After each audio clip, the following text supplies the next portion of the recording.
हाल ही में वहीं पास के एक देश में सरकार बदल गई है और उस प्रेसिडेंट का बहुत से लोग विरोध कर रहे हैं और अब यूएस की सरकार चाहती है कि उस देश में सरकार का विरोध करने वालों को हम पैसा और हथियार भेजें, लेकिन किसी को पता न चले कि हमने भेजे हैं। अमेरिका का नाम नहीं आना चाहिए कहीं पर। और इस काम को करने का जिम्मा मोंटी के ऊपर ही आया था और अब तो मोंटी के पास एक काबिल पायलट भी है। मोंटी बैरी का क्रिमिनल रिकॉर्ड तो नहीं मिटा सकता, लेकिन उसने बैरी को सलाह दी कि तुम्हें घर बदलना होगा। एक छोटा सा शहर है मीना, वहाँ पर मिलना मुझसे। बैरी के पास कोई रास्ता तो था नहीं, इसीलिए उसने घर पहुंचकर लूसी और अपनी बेटी को उठाया और कहा कि जल्दी से बैग पैक करो, हम जल्द ही यहाँ से निकलेंगे। बैरी की इस हरकत से लूसी को शक हुआ। लूसी ने बार बार पूछा कि हो क्या रहा है ये सब, लेकिन बैरी कुछ भी समझाने की हालत में नहीं था। उसने लूसी से कहा कि मुझ पर भरोसा रखो। सुबह होते ही पूरा परिवार सारा सामान बांधकर उस जगह से निकल गया।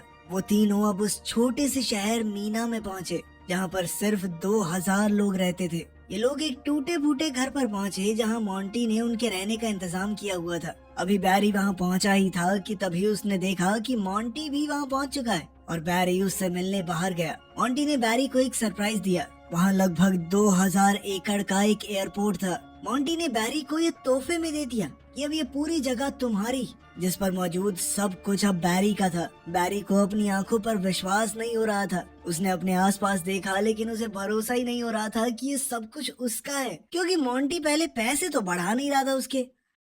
मोंटी ने एक लकड़ी का क्रेट खोला जिसके अंदर AK-47 भरी पड़ी थी और बैरी का काम है इन हथियारों को उस देश तक पहुंचाना। मोंटी ने बैरी को एक मैप दिया जिससे वहां जाना आसान रहेगा। उसमें ये भी बताया गया था कि कहां कहां फौजी तैनात हैं। इस मैप की मदद से बैरी सबको चकमा दे सकता है। सिर्फ यही नहीं, मोंटी ने बैरी को पैसों का एक बैग भी दिया जो पाब्लो के घर से मिलिट्री ने बरामद किया था। अब बैरी के पास मोंटी को मना करने की कोई वजह नहीं थी। बैरी जानता था कि अब तो लूसी को सब कुछ बताने का वक्त आ गया है। लूसी बहुत गुस्से में थी क्योंकि वो उसे एक अच्छे शहर से 2000 लोगों के बीच गांव में ले आया है। यहाँ पर उसके घर में कुछ भी नहीं था, ना टीवी ना वॉशिंग मशीन। कैसे पालेगी वो अपनी बच्ची को? लेकिन फिर बैरी ने उसे सच बताते हुए पैसों से भरा बैग थमा दिया। उसने कहा कि इससे आ जाएगी वॉशिंग मशीन। उसने इधर उधर नोट फेंक कर बताया कि इन पैसों से हम कुछ भी खरीद सकते हैं, जिसके बाद लूसी एकदम शांत हो गई। अब साल 1981 में बैरी ने हथियारों का ट्रांसपोर्ट करना शुरू किया।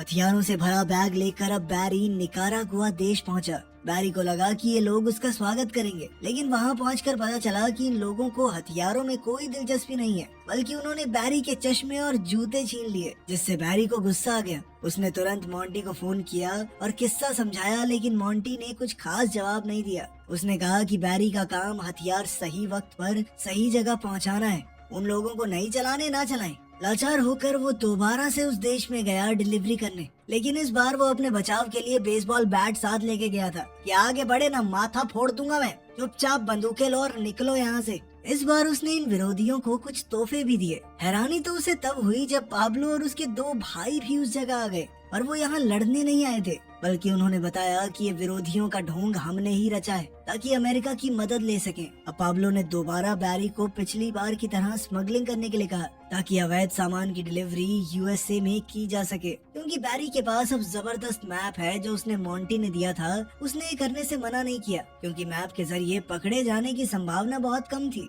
अब अगले कुछ दिनों तक बैरी एक मेहनती आदमी की तरह हथियार निकारागुआ तक पहुंचाता रहा और फिर अवैध सामान की डिलीवरी वहां से अमेरिका में कर देता। वो जितना काम करता गया उतने पैसे आते रहे। अब ये काम बड़ा होता चला गया और बैरी ने 4 और पायलट्स को काम पर रखा ताकि जल्दी जल्दी ज्यादा काम हो सके। जब बैरी ढेर सारा पैसा कमाने लगा तभी CIA ने एक कदम उठाया। अब वो सिर्फ हथियारों की डिलीवरी नहीं करवाना चाहते थे, बल्कि वो चाहते थे कि विरोधियों को यूएस में लाकर उन्हें ट्रेनिंग दी जाए ताकि फिर वो वापस जाकर अपने देश में सरकार का तख्ता पलट कर दें। अब बैरी ने पूछा कि कहाँ पे दोगी ट्रेनिंग, कहाँ छोड़ना है उनको? तो मोंटी ने कहा कि 2000 एकड़ का एयरपोर्ट दिया तुझे, थोड़ी जगह तो दे दे भाई। खैर इस सब से बैरी को कुछ खास फर्क नहीं पड़ा। जहाँ वो अवैध सामान ला रहा था उसकी जगह बस कुछ लोग थे अब, लेकिन जैसा CIA चाहती थी वैसा हुआ नहीं।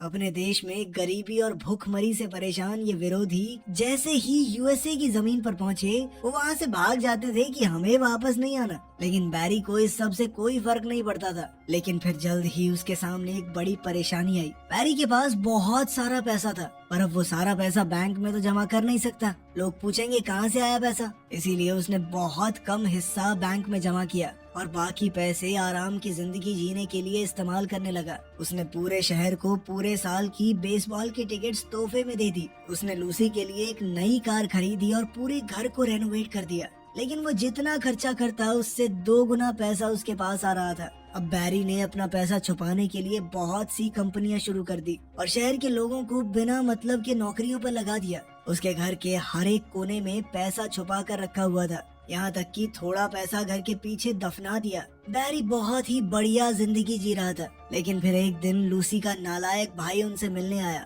और बैरी से कुछ पैसे मांगने लगा। बैरी ने मना नहीं किया, वो जल्द से जल्द उससे छुटकारा पाना चाहता था। लेकिन लूसी कहने लगी कि ये मुफ्त की रोटियां नहीं तोड़ेगा। वो चाहती थी कि बैरी उसे कोई नौकरी दे दे। अब लूसी की बात बैरी टाल नहीं सका। वो उसके भाई जेबी को प्लेन के हैंगर में ले गया, जहाँ उसे साफ सफाई के काम पर लगा दिया। अब कहानी उसी जगह पहुंच गई जहां से शुरुआत हुई थी। बैरी अपने घर पे नोट छुपा रहा था। वो तबेले में फैल चुके नोटों को हटा ही रहा था कि तभी उसने जेबी को वहां आते देखा, एक नई गाड़ी और अपनी गर्लफ्रेंड के साथ। लूसी गुस्से में आ गई जब उसे पता चला कि उसका भाई कोई काम नहीं कर रहा, पैसे चुरा के इधर उधर घूम रहा है। बैरी ने उससे पूछा कि पैसे कहाँ से आए, तो उसने कहा कि सफाई करते हुए मुझे एक बैग मिला जो पैसों से पूरी तरह भरा हुआ था। मैंने उसी पैसे से ये गाड़ी खरीदी है। बैरी को गुस्सा तो बहुत आया और उसे समझ नहीं आया कि करे तो करे क्या। बात यहीं खत्म नहीं हुई। उसके बाद से बैरी बहुत ही लापरवाह होता गया। लगभग 2 साल बाद पुलिस की नजर बैरी के ऊपर पड़ी। बैरी को पकड़ने के लिए DEA यानी ड्रग इन्फोर्समेंट एजेंसी ने एक जाल बिछाया,